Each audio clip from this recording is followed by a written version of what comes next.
Steve Magness is a world-renowned performance coach who mostly works with athletes. And today we're going to talk about 4 things, especially athletes, but all of us can do to achieve high performance. So the first one is that we want to have internal security rather than external security if we want to persist. We want to be intrinsically motivated and not extrinsically motivated, because if you don't enjoy the process and you're just concentrated on results, when it doesn't go your way and things get tough, you will immediately start giving up.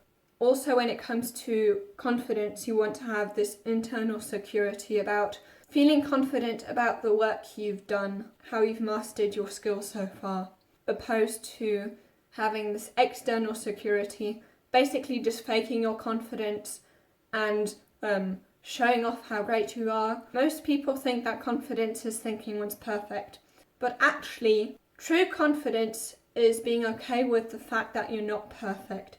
It's more about acceptance. If you want to feel confident, just build proof for that you're capable. And also, what's great about mastering skills is not only that it leads to a healthier kind of confidence, but also that mastery is a great way of being intrinsically motivated. And then the second thing he often talks about, we often hear, never give up, just push through. However, sometimes quitting actually is the right thing to do. And a great way to illustrate how important quitting actually can be is, for example, a mountain climber. If that mountain climber feels like he doesn't have the energy to, after he's managed to climb up a mountain, come down again, then he's got a problem. So in that case, if you feel that you won't be able to make it up the mountain and down again, metaphorically speaking, instead of getting yourself in a bad situation in which you're stuck there and you can't come down anymore, shift your goal, make it a little smaller or a little easier for you. Now, you might think, well, this is the opposite about, for example, what Angela Duckworth talks about when she talks about having a lot of grit. However, if you carefully read Angela Duckworth's book Grit, there's one chapter in which she mentions we should have long-term goals, middle-term goals and short-term goals. And only the long-term goal should be the one that is always the same, should be the thing that you're aiming for in your life, your purpose basically.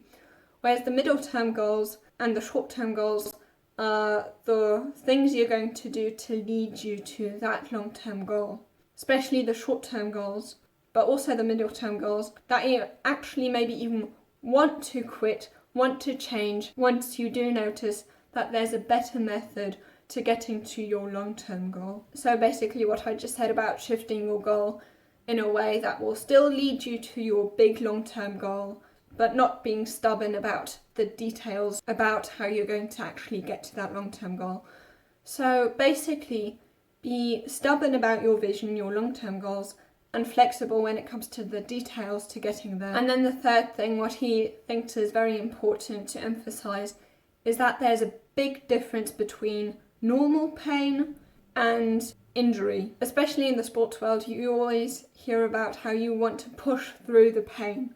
And when it comes to discipline and your muscles feeling maybe a little sore but not too sore because you've done the work, that would be this normal pain. So basically, of course, if you go to the gym, you always step out of your comfort zone more and more, so basically progressive overload, so that it always kind of hurts a little bit, but not too much.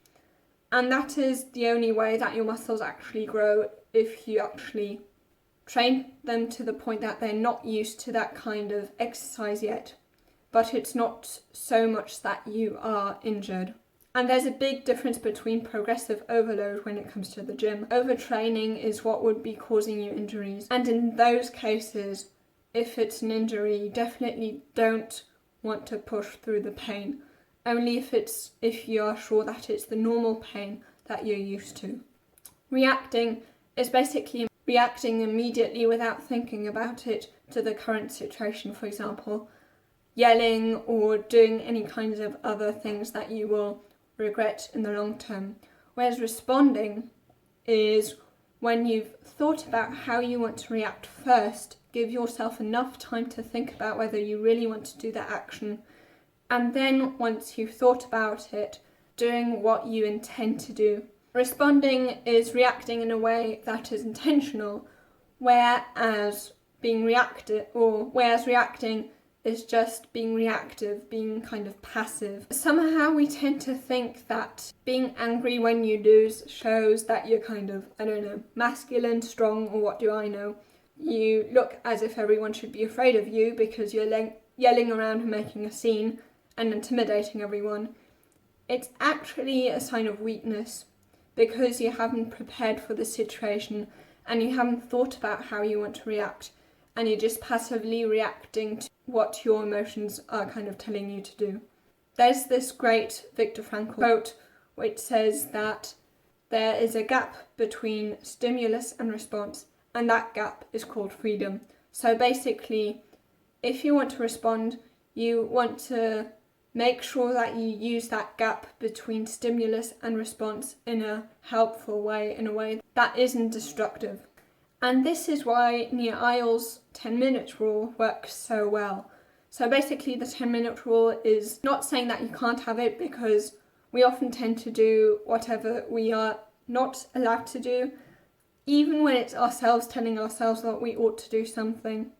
But what the 10-minute rule does is that it just says that you can just wait 10 minutes and then see if you still want it. And that is because of this gap between stimulus and response, in which you can actually think about whether you really want to, for example, let yourself give into the certain temptation you're. Now, if you want to know more tips on how to perform extremely well by a coach who coached extremely successful basketball players such as Michael Jordan and Kobe Bryant, then you can watch this video here on Tim Grover's advice on how to perform at your very best.